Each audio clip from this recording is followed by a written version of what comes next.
Cosgrove.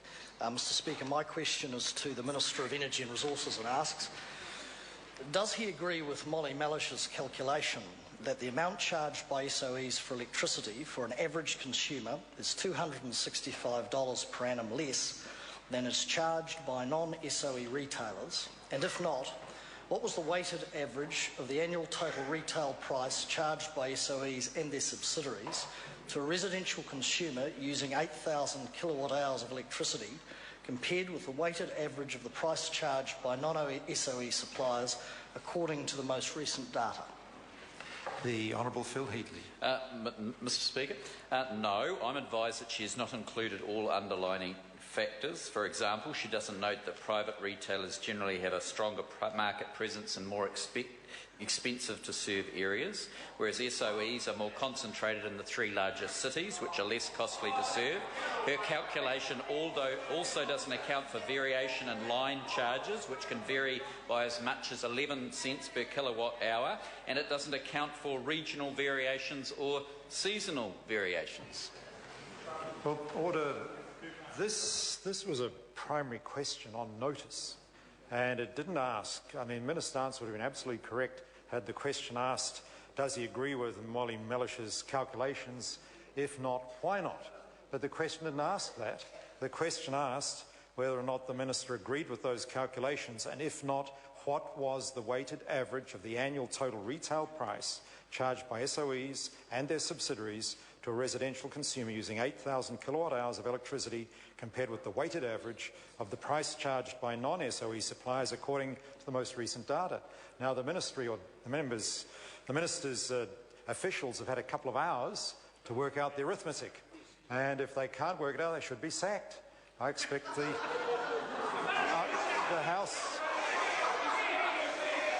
House deserves an answer. Phil Heatley. Mr Speaker, further to answering the first part of the question, as the member can appreciate, the second part of the question is complex.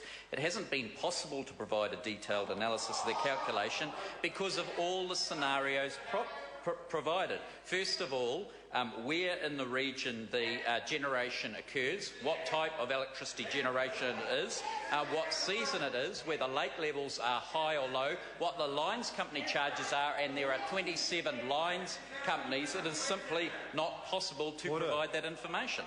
Order. I'll accept I've got to accept that the information, the Minister doesn't have the information. But it would seem to me that where a question is on notice, it should be answered.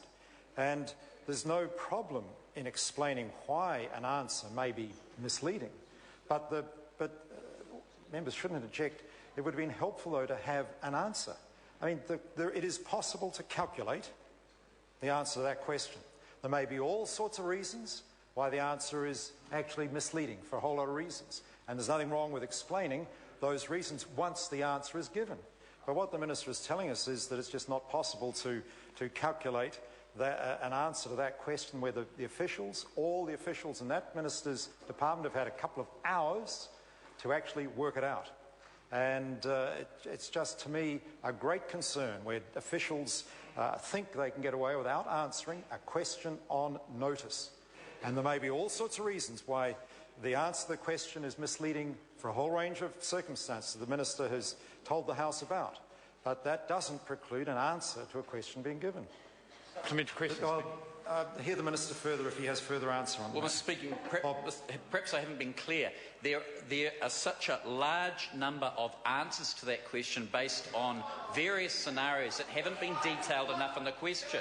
What time of where in the country, under what circumstances, which lines company, what season, what region, and so on and so forth, whether it's rural or urban. There are so many answers, Mr Speaker. That is my point. Supplementary question.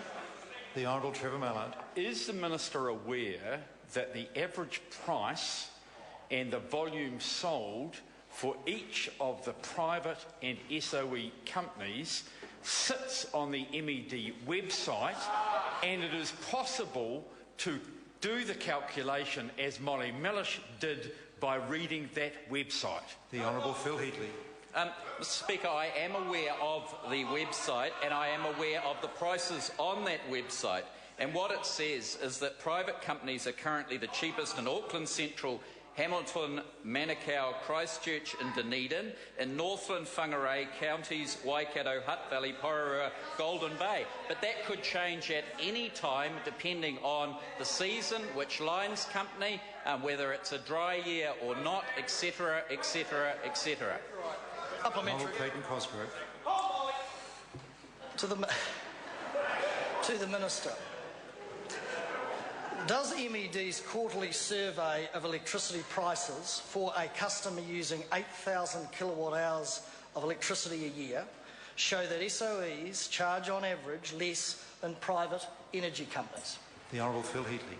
Mr Speaker, that would depend on which energy companies are being compared against, what part of the country they are providing, North Island or South Island, or what region and what lines company they're using, what season it is, whether it's a dry year or not, etc, etc, etc. There is such a variance in factors, Mr Speaker, the question simply is not specific enough.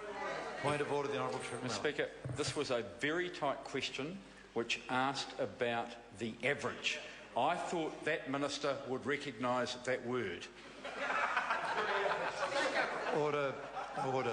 No order. That's not the way points of order are to be handled at all.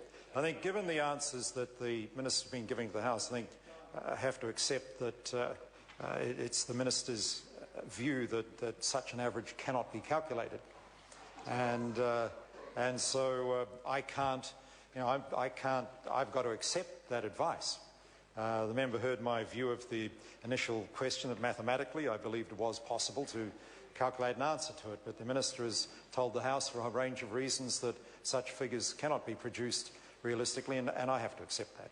The Honourable Clayton Cosgrove. Supplementary. Point of order. Can I just make a correction there? What I said, I believe, in my previous point of order, was I didn't want you to feel that I misrepresented it, is that what I said was there are such a range of answers because it depends on such a wide range of factors. Yes, certain calculations can be made, but you need more input information in order to come up with the information. So that's what I was saying. Well, order. We won't continue this by way of debate. One of the interesting things is mathematically it is still possible to come to a weighted average, but still, that's only the stupid speaker who thinks that, the Honourable Clayton Cosgrove. Oh, we don't think you're stupid, sir. Supplementary. Are the lowest prices in the electricity market, according to MED, charged by the state-owned enterprise subsidiary Energy Online? That's simple. Try that. Oh, sorry, could I hear the question again? Indeed, the Honourable Clayton Cosgrove, please repeat the question. I'll go slow, sir. No, order. The member won't make that kind of comment. Just repeat the question. To the Minister. Order. Order. I'll ask the member to repeat his question, please. To the Minister. Are the lowest prices in the electricity market, according to MED, that's the Ministry of Economic Development, charged by the state-owned enterprise subsidiary Energy Online? The Honourable Phil Heatley. Mr Speaker, I don't have that information in front of me at this specific amount of time, but what I can tell you that private companies at the moment that are cheapest, from what I understand, are in Auckland, Hamilton, Christchurch, Dunedin, Whangarei counties, Waikato, Hutt Valley, Golden Bay, Marlborough, Nelson City and Tasman. That could change at any time. I'm sure there's places in the country where SOEs provide the cheapest electricity prices, but that would depend on a range of factors which I've listed in previous questions. Point of order, the Honourable David Parker. Mr Speaker, this sort of underlines the point that you yourself made in response to the Minister's lack of an answer on the first question. Because we're left flailing asking these questions when, on notice, we asked what was the average. Because he can point to individual instances, and that's why we actually wanted what the meaningful figure is, which is the average. Mr Speaker, I invite you to give a considered ruling as to whether the Minister ought to have answered the second part of the primary question 6, because what are we to do in the opposition if we can't get the government departments to address what are reasonable questions to which there are real answers? Order. I'll hear the Minister, the Honourable Phil Heatley, on the point of order. One of the difficulties is they've actually asked for the weighted average, and we've taken that, or I've certainly taken that, as the number in the population in each area that are paying a certain amount of price versus the other, a weighted average. The difficulty is we've got about 35,000 people switching a month, which is over 1,000 a day. So it is such a moving feast, Mr Speaker, it's very difficult in one point of time to calculate. Order, I think I've heard sufficient on this. Look, it would be most unusual for a considered ruling to be required on such a matter as this. I think the Speaker has made his view pretty clear on the matter, and I think that's where it has to end. But I would have been surprised had the weighted average related to switching consumers. I'd have thought electricity usage and the rates charged for the amount of electricity being used would have produced a weighted average. And mathematically, I'm sure I could have sat down myself and worked something out. But still, speaking to the point of order, the Honourable David Parker. Well, sir, the reason I raise it is what remedy do we have? You know, the Minister can ignore that, and we were left without a remedy. I think a remedy is officials know that the Speaker expects this kind of question to be answered, and officials and ministers and officials know that it's not that great to have the Speaker concerned that officials have left the Minister exposed through not providing the information. I suspect that's enough discipline to make sure it's unlikely to happen too often in the future. Point of order, the Honourable Mr Speaker, I am a former Minister of State Services, and I would like to ask you to think carefully about your last ruling, which I think you headed towards in an earlier ruling. So in the House, ministers are responsible. We don't know what briefings they have, and he should take responsibility in here, not as officials. Order, I hear what the members said. We're not going to take any more time on this today. I don't think the House has heard a Speaker be as tough on a minister and officials as you heard today. And I think the opposition should be fairly grateful a Speaker is prepared to go to that length to make sure questions are answered. Question number... Supplementary. A supplementary question, Honourable Clayton Cosgrove. To the Minister. If the SOEs charged more on average than private companies, doesn't the Minister think he would have made that point the primary argument of his government's campaign to sell state-owned enterprises?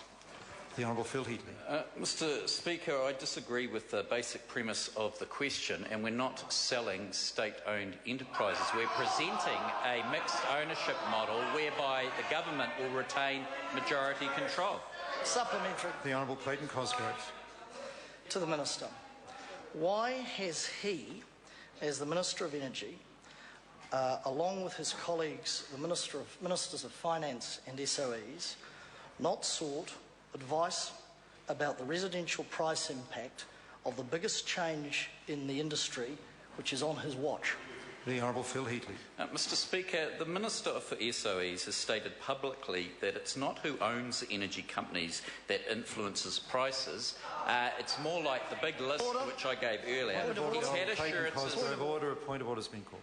With respect, Mr Speaker, the question was so specific. It asked why advice hadn't been sought, and we have had it confirmed both by the Finance Minister and the Minister of SOEs in different forum that they have not sought advice, and this Minister before the Select. Order. I think in fairness the Minister is giving his response to that. They've asked an opinion why something wasn't done, and I think the Minister is doing that.